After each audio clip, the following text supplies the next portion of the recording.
नमस्कार दोस्तों, welcome back to your own channel wealth. आज 24 ऑफ फेब 2025 आज है मंडे का दिन।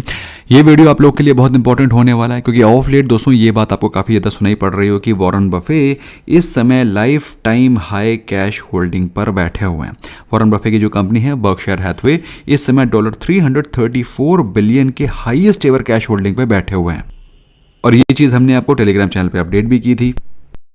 अब कई सारे लोग कहेंगे कि सर ये कैश होल्डिंग कैसे बढ़ी है। दोस्तों अगर आप देखें तो वॉरेन बफे की कैश होल्डिंग लगातार बढ़ती ही चली जा रही है। अगर आप देखें तो ये सिर्फ और सिर्फ 2020 में जब क्रैश हुआ था तब डिप हुई थी, उसके बाद से अगर आप देखें तो ये कैश होल्डिंग बढ़ती ही चली जा रही है। तो अगर आप ये सोच रहे हैं कि उन्होंने अभी तक बिल्कुल कैश लो थे और एकदम से उन्होंने कैश होल्डिंग बढ़ाई है, so this is a wrong statement. So जो लोग ये आपको बताने की कोशिश कर रहे हैं कि वॉरेन बफे ने अभी अभी अपनी होल्डिंग को सेल करके बहुत कैश जनरेट करा है, तो ऐसा नहीं है। आई डू नॉट डिनाई कि ऑफ लेट उनकी जो होल्डिंग है वो एक्सपोनेंशियली बढ़ी है। बट अगर आप देखें तो कोविड से पहले भी उनकी जो कैश होल्डिंग थे वो $150 बिलियन थी। इनफैक्ट कोविड के समय भी अगर आप देखें तो $100 बिलियन की cash holding even during Covid crash, जो कि वंस इन 100 ईयर्स में इस प्रकार का इस तरह का पैंडेमिक होता है, इस तरह के पैंडेमिक में भी उनकी होल्डिंग $100 बिलियन थी। बिल्कुल बात सही है कि अभी अभी ऑफ लेट अगर आप देखें तो पिछले 1-2 सालों में काफ़ी तेज़ी से उन्होंने अपनी कैश होल्डिंग को इंक्रीज किया है। जिसमें कि पिछले साल के बारे में बात करें तो पिछले साल उन्होंने $134 बिलियन का टोटल इक्विटी सेल किया है। अगर आप उनसे पूछें कि उनका ऐसा रीज़न कि उनको ऐसा क्यों लगता है कि कैश होल्डिंग को बढ़ाने की ज़रूरत है और अपने पोर्टफोलियो से इक्विटीज़ को सेल करने की ज़रूरत है, ऐसा उनको ऐसा क्यों लगता है, क्योंकि उनको ऐसा लगता है कि जो यील्ड्स हैं वो इस समय large gain in investment income as yields improve. तो उनका मानना है जिस प्रकार से कंपनीज की अर्निंग गिर रही हैं, out of 53% of 189 operating companies saw earning decline. तो कुल मिलाकर के 50% ऐसी कंपनीज हैं जिनकी अर्निंग्स डिक्लाइन कर रही हैं। दोस्तों ये पूरा का पूरा जो सिनेरियो है ये ग्लोबल सिनेरियो है। ये बर्कशायर हैथवे के पर्सनल पोर्टफोलियो के बारे में बातचीत जरूर की जा रही हो, लेकिन ये ओवरऑल अगर आप देखें तो Berkshire Hathaway is in itself a big FII, एक बहुत बड़ा FII है जिनका कि वर्ल्ड अक्रॉस इन्वेस्टमेंट है। अगर आप ये जानना चाहते हैं कि वर्ल्ड अक्रॉस उनका इन्वेस्टमेंट कहाँ पर है, या अगर आप जानना चाहते हैं कि उन्होंने अपने होल्डिंग्स को कहाँ पर बढ़ाया है, तो दोस्तों अगर आप देखें तो जहाँ पर उन्होंने अपनी होल्डिंग को बढ़ाया है वो है कॉन्स्टेलेशन ब्रांड्स। ये बेसिकली इसमें कोई भी इंडियन कंपनी नहीं है, बट अगर आप देखें तो यहाँ पर एक पेट्रोलियम कंपनी दिखाई पड़ रही है जहाँ पर उन्होंने अपने स्टेक को बढ़ाया है। जहाँ पर उन्होंने स्टेक को रिड्यूस किया उसमें एप्पल भी शामिल है, बैंक ऑफ अमेरिका शामिल है और सिटी है। ये तीनों की तीनों बिगीज़ हैं जहाँ से उन्होंने अपनी होल्डिंग्स को कट किया है, जो कि बताता है दोस्तों कि कंज्यूमरिज्म में आगे आकर के डेंट लग सकता है, क्योंकि जिस प्रकार से उन्होंने एप्पल से अपने स्टेक को घटाया है तो दिस क्लियरली डेमोन्स्ट्रेट्स कि यहाँ पर हमको एक कंज्यूमरिज्म में अच्छा डेंट लगता है वो दिखाई पड़ सकता है। जापानीज़ होल्डिंग्स को बढ़ाया है और टॉप 5 होल्डिंग्स में अगर आप देखें अभी भी एप्पल ही है, बैंक ऑफ अमेरिका ही है, अमेरिकन एक्सप्रेस और कोका कोला है। तो एप्पल और बैंक ऑफ अमेरिका से उन्होंने अपनी पोजीशन को कट किया है। अब उनको ऐसा क्यों लगता है कि यूएस मार्केट में इस समय बबल है और यूएस मार्केट में ओवर वैल्यूएशन ज़्यादा है। अगर आप देखें जो बफेट इंडिकेटर है वो इस समय यूएस मार्केट को स्ट्रांगली ओवर वैल्यूड दर्शा रहा है। और बफेट इंडिकेटर है क्या? Buffett indicator is the ratio of total US state stock market, जो स्टॉक मार्केट की टोटल वैल्यू है, मतलब एंटायर जितने भी स्टॉक लिस्टेड हैं उनकी मार्केट कैप को अगर आप ऐड कर दें तो टोटल स्टॉक मार्केट की जो मार्केट कैप है डिवाइडेड बाय जीडीपी, ये बफेट इंडिकेटर है। अब ये वैल्यू क्या दर्शाती है? तो ये वैल्यू दर्शाती है कि अगर मार्केट कैप जीडीपी की जो टोटल जीडीपी है किसी कंट्री की, उससे अगर स्टॉक मार्केट का टोटल मार्केट कैप डबल है तो यहाँ से ओवर वैल्यूएशन शुरू हो जाता है।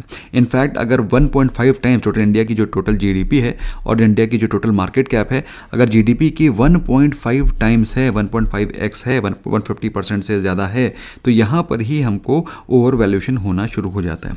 अंडर वैल्यूड कब है? फेयर वैल्यूड कब है? फेयर वैल्यूड तब है जब जीडीपी का 1.3x इंटू 1.3 जब मार्केट कैप हो, तो हम लोग कहेंगे कि market is Fairlie valued. Valued, और जब 100% मतलब जितनी जीडीपी है उतनी ही स्टॉक मार्केट की इंटायर वैल्यू हो, तो वहाँ से हमको अंडर वैल्यूएशन होना शुरू हो जाती है। और बाई चांस अगर 100 से नीचे है, जो कि कभी आज तक इंडियन मार्केट्स में तो हुआ नहीं, क्योंकि Indian market is a growing market, Indian market is an emerging market. तो इंडिया जैसी इमर्जिंग मार्केट के लिए तो इस प्रकार की वैल्यूएशन होना एटलीस्ट आने वाले कम से कम 10 साल तक तो पॉसिबल है ही नहीं। फिलहाल दोस्तों अभी हम लोग इंडियन मार्केट्स के बारे में बात करेंगे। पहले बात कर लेते हैं यूएस मार्केट के बारे में। तो यूएस मार्केट में जैसा कि आप देख पा रहे हैं, जो यूएस की मार्केट वैल्यू है दैट इज $62.29 ट्रिलियन, और जो वहाँ की एनुअलाइज जीडीपी है दैट इज 29.55 ट्रिलियन। उसके हिसाब से 211% मतलब डबल से भी ज़्यादा है, जीडीपी से डबल से भी ज़्यादा है वहाँ के स्टॉक मार्केट की वैल्यू, जो कि क्लियर कट ओवर वैल्यूएशन को दर्शाता है। तो कहने का मतलब क्या है, अगर ये 1.3 इंटू 29.55 अगर आप पकड़ लें, मतलब $30 पकड़ लेते हैं, तो अगर ये समवेयर क्लोज टू $40 ट्रिलियन के आसपास होता तो वहाँ पर एक फेयर वैल्यूएशन होता। लेकिन यहाँ पर हमको एक्सट्रीमली हाई ओवर वैल्यूएशन दिखाई पड़ रही है स्टॉक मार्केट में। और यही रीज़न है दोस्तों कि बफेट साहब को ऐसा लगता है कि market is extremely over valued.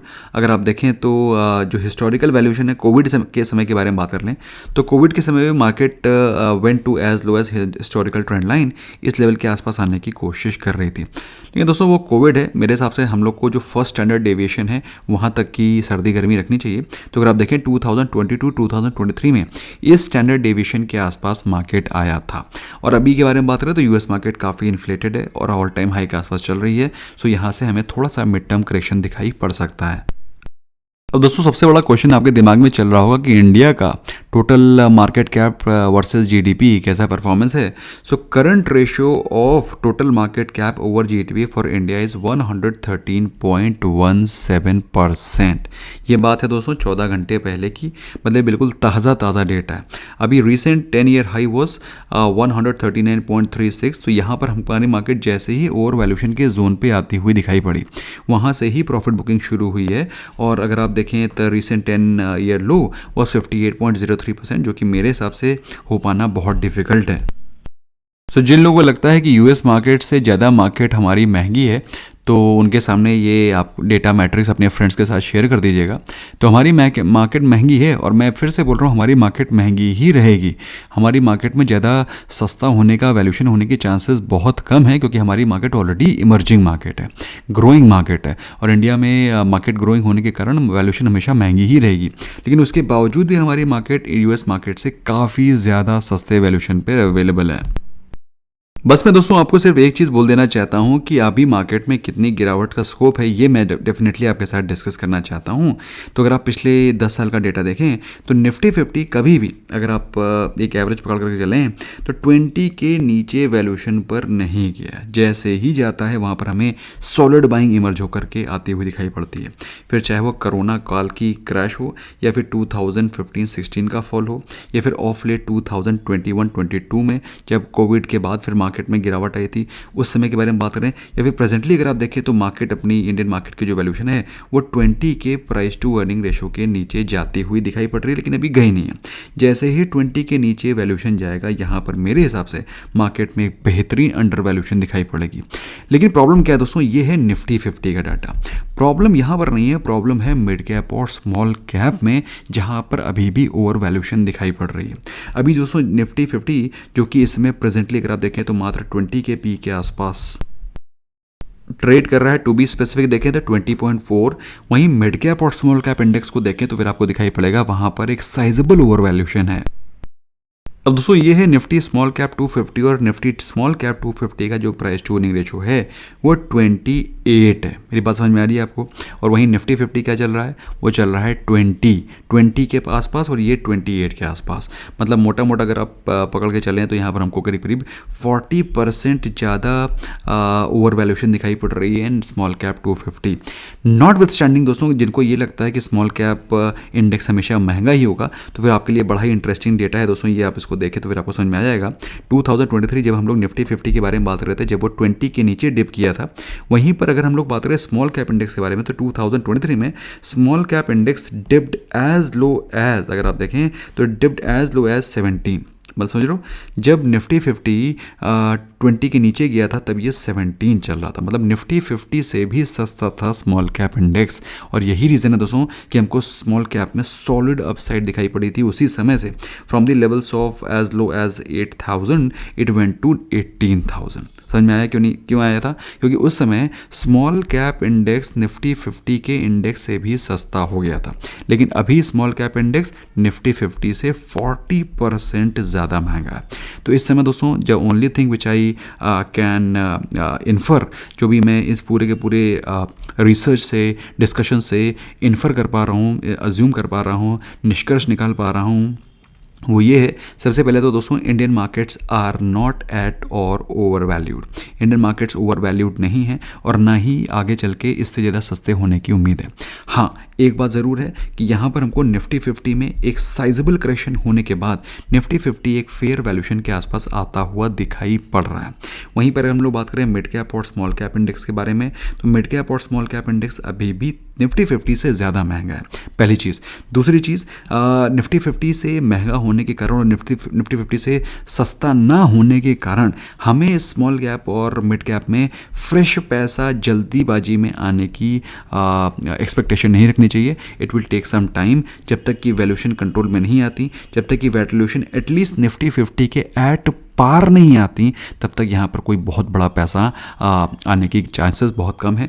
आपको क्या लगता है? You can let me know your views in the comments. I hope दोस्तों आपको वीडियो पसंद आया होगा, कई सारे पर्सपेक्टिव आपको क्लियर होंगे। हमसे जुड़ना चाहते हैं, लिंक्स डिस्क्रिप्शन में, you can open free of cost demat account. हम कौन से स्टॉक्स को बाय कर रहे हैं उसके पीछे का रीज़न और लॉजिक हम लोग आपको सिखाते हैं। सीखना चाहते हैं, you can join us and that too absolutely free of cost. See you there, bye bye for now.